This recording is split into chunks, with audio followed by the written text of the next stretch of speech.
Moi! Tervetuloa taas katsoa videota, missä mä siivoon. Tänään projektina on yläkerta, joka on aivan räjähtänyt joka ikinen huone. Tässä on meidän yläkerran 3 makkaria. Tavoitteena on saada kaikki 3 huonetta käyttöön niin, ettei tarvitsisi heittää hirveästi mitään pois tai tarvitsisi ostaa mitään uutta. Tervetuloa mukaan! Tästä huoneesta olisi nyt tarkoitus muuttaa esikoisen ikioma huone. Ja tällä hetkellä täällä on tää ja tää, jotka pitäisi siirtää pois. Ei mulla oikeastaan ollut mitään selkeää suunnitelmaa. Mä ajattelin, että mä lähden vaan yksi huone kerrallaan eteenpäin. Mitä sä oot mieltä? Mihin me viedään tää pinnasänky? Vaikka sinne iso makkari, kun nyt sinne makkuu. Joo, mä vien sen nyt sinne tässä välissä. Noniin, varo. Hei, älä roikus. Chipi. Noniin. Okei, eli nyt tää pinnasänky meni tänne. Tässä sängyssä nukkuu Airi ja vauva, ja mun idea oli se, että siirretään se vähän kauemmas, että kun vauva herää yöllä, niin se herättää koko perhettä.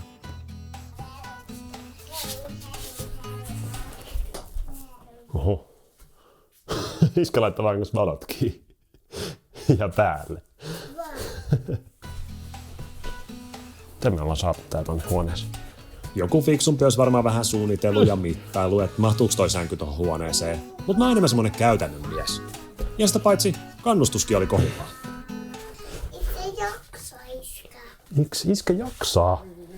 Ei. Tarvitsisi olla työmies. Tarvitsisiko olla työmies? Eikö iskä ole työmies?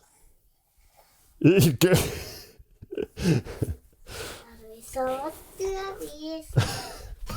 Tän huoneen kulmasta löytyi nojatuoli, jonka pystyy muuttaa sängyksi, jossa joku on ehkä joskus vähän lepäillyt, kun on tilanne ollut niin sanotusti päällä kotona. Mä ajattelin, että se sopisi hyvin lastenhuoneeseen, koska siinä voisi sit vaikka istua ja lukea kirjaa lapsen kanssa.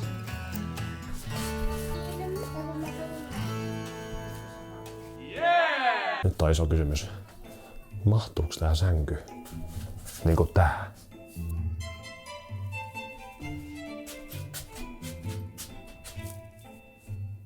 Ehkä. Mittanauha olisi alakerrassa, niin en mä jaksa. Kokeillaan ja katsotaan, mitä tapahtuu. 3, 2, 1. Käännä ympäri. Ympäri pystyy. Näin. Pikkanen kolo tänne jäi, joka on ihan hyvä. En tiedä vasta modemi, joka on tuolla. Se pitäisi varmaan jotenkin kaivaa sieltä ulos. Johonkin tohon.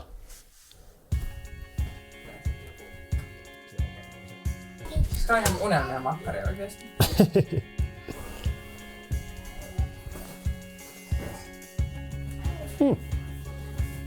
Sopii aika hyvin tänne. Okei, nyt täällä näyttää tältä.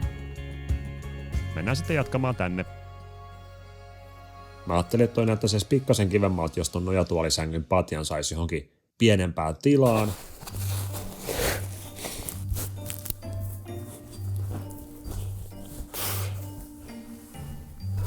Joo, ei. Kunnes mä muistinkin, että meillä on tuossa huoneessa jättimäinen kaappi, joka on käytännössä ihan tyhjä.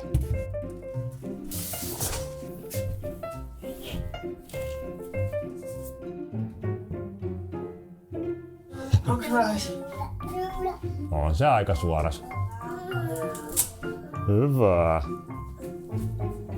Eikö mä puhun sulle niin kuin jokin lapsille? Katoin vaan noita ja samaan aikaan kommentoin. 2 huonetta oli nyt ihan kivasti, mutta 3. oli edelleen täys kaos. Tää huone on nyt vähän tukossa. Oh. Vai mitä sanot? Ei mä kun ihmettelee. Jos se sitä. No naiset ja herrat, nyt on suurten muutosten aika. Lapsen sänky on siirtymässä lapsen huoneeseen. Tää on varmasti kaikista rankinta mulle. Tai jos se herää siellä, niin mun pitää sitten tulla tästä sängystä ja mennä sinne. Ehkä mä oon niin rohkea, että mä teen tän harppauksen nyt, kun mä pääsin liikuttelemaan kamoja. Talo lähtee.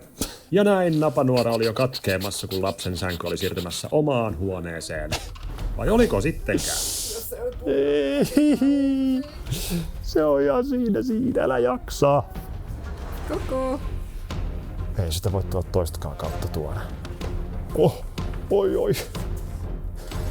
Se tulee millilleen. Oi, vai tuleeko? Mut eihän se tuu koskaan kääntyä tosta tonne. Mun on pakko purkaa tää.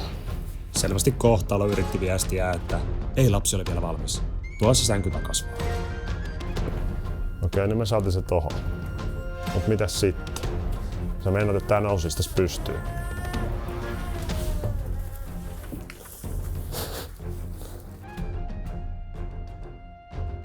Tää on kyllä ihan millipeliä nyt. Ei vitsi. Ei tää kyllä, ei se kyllä tule. Ei. Ei auttanut muu kuin lähteä suorittamaan pikku aivopähkinää.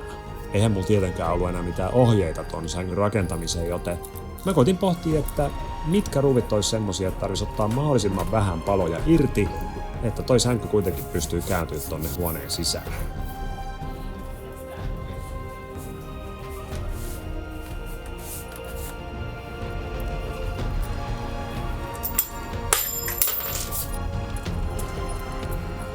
Keksin tavan, miten meidän ei tarvitse purkaa koko hommaa. Tää vaan yksi käpylä irrottaa. Samalla myös naapurin lapsia saapui apuun. Ja ovikello soi. Kokeilla sitten, pitääkö teoria paikkansa. Niin se nyt ottaa kiinni. Tonne takaisin. Auttaako tää nyt mitään?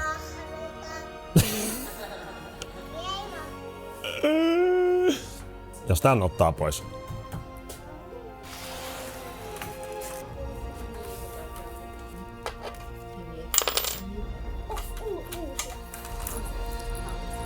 Nyt tän pitäisi toimia. Ja ovikello soi taas. Hyvä, nyt se menee. Jee, nyt se menee. Hyvä. No niin, sinne meni. Kiitos avusta. Pitkän taistelun jälkeen sänky oli vihdoin huoneessa ja sitten tuli ongelma vastaan. Nyt ei saa kaappia auki. Jos se laittaa ihan tänne seinään kiinni, niin sit saa ehkä kaapin auki, mutta ei saa tätä toista kaappia. Ei auttanut muu kuin kutsua paikalle maailman paras sisustusarkkitehti, eli mun vaimo. Airi, meillä on ongelma! Tää hökötys tulee nyt tähän näin ja tää menee tonne. Ja sitten kaapi saa auki. Nyt tää saisi myös tää. Noniin, taas meni valotkin. Hypäisit maistamaan. Sori, mutta toi seinä on avonainen kuitenkin. Tossa olikin täydellinen paikka tolle nojatuolisängylle silleen, että kun sen avasi, niin se ei ollut minkään kaapin eessä. Ihan kuin olisi suunnitellut etukäteen, mitä tekee. Se on siinä. Ja se on hänessä.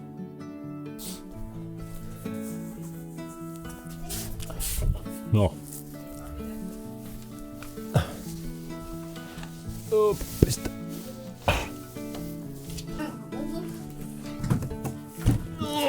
Sitten tänne pitäisi saada lastenkirjoja. Lammas pitää näkyä tässä. Mä tiedän. Laita sinne. Hyvä, laita sinne. Ja sitten lammas. Ei, kun nyt laitetaan se lammas. Tää lammas ei tuu sinne. Koska se on kirjahylly. Tää näyttää hienolta tää lammas tussa. Tässä muutoksessa on yksi todella iso kysymysmerkki, ja se on se, että jos meidän esikoinen ei halukkaan nukkua täällä, niin mun pitää siirtää toi koko talosänky takaisin tonne makuuhuoneeseen. Joten ehkä tää nyt silleen inspiroi kokeilemaan ihan tosissaan. Hei, kuka vieras? Hei, missä te oikein ootte? Hei, minne ne meni? Hei, hei! Mitä siellä tapahtuu?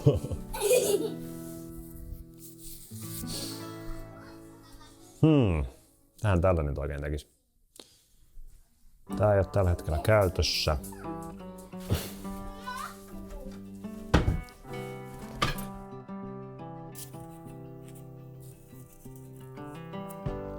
Ja näin ollaan saatu yläkerran sisustus valmiiksi!